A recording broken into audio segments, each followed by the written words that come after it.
жигиттер, подфарник дегенде мына карагыла. Мына самый крайний мо подфарник өзү. Бул бычы класс кийин коюлган заводской мына ушул болот.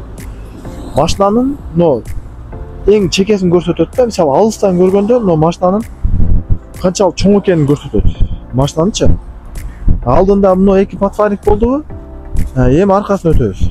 Мына аркасына да бул чеке аңа кошумча мындай дагы коюлат. Мына бул жерде ham ушундай эң чекелерде подфарник. Бунун аркасынан дагы келип аткан машина именно машинанын канчалык деңгээлде чоң экенин ушул жерден көрсө болот. Анан кийин эми дайыма номер аркасынан кандай номер экенин билип туруш үчүн номер болот да, номердин үстүндө дагы ушул подфарниктин жарыгынан эле буга жарыкталат. Мындай айтканда бул дагы подфарниктин лампочкалары чогуу жанат. Эми бул подфарник менен бул подфарник экөөнүн питаниясы эки башка.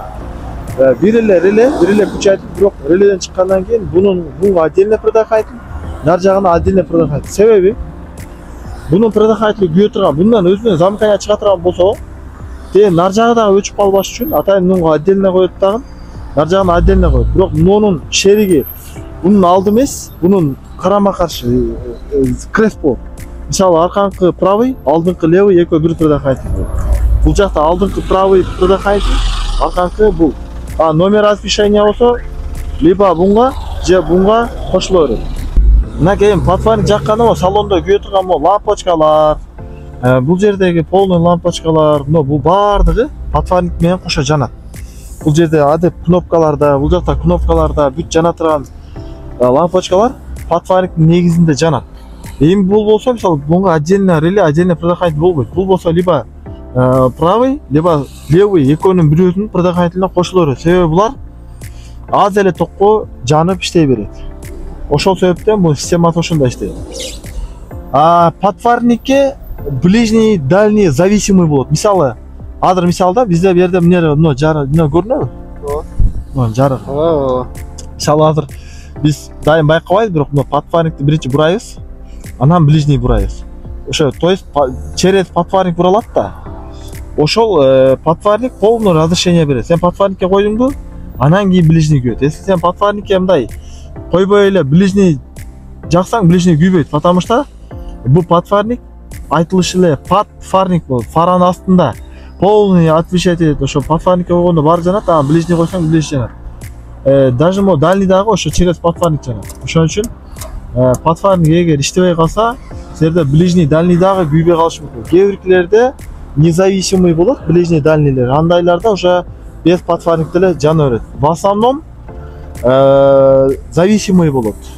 Мына ушундай кечинде көрүнө турган чырактардын баардыгы подфарник менен иштейт. Эми мына ушул эле машинанын подфарнигин кантип издейбиз дегенде, биринчи эле баягы эле системага киребиз, Google'га. Жигиттер, мынакей, биринчи LX 47 предохранитель схемада киресиңер, ичинде мына уже кей турат предохранитель LX 47 2003 2007 чейин киресиңер. Ичине киргенде машина мындай машина деп мүнөздөмө берет. Көтөрө бергенде мынакей мало рулдун астында бар, бардажоктун астында бар. Анан мынакей пассажирный сторона, водительский сторона. Мынтип акырын түшүп келе бергенде так. Габаритные огни.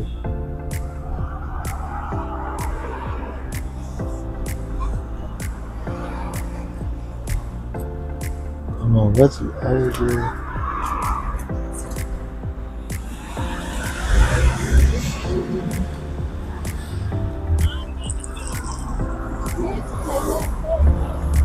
Так. Ар бирин шашпай окуп чыгыш керек.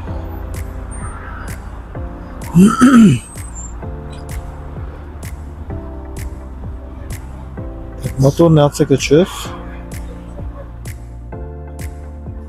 Габаритные огни. 15-лик предохранитель номер 17.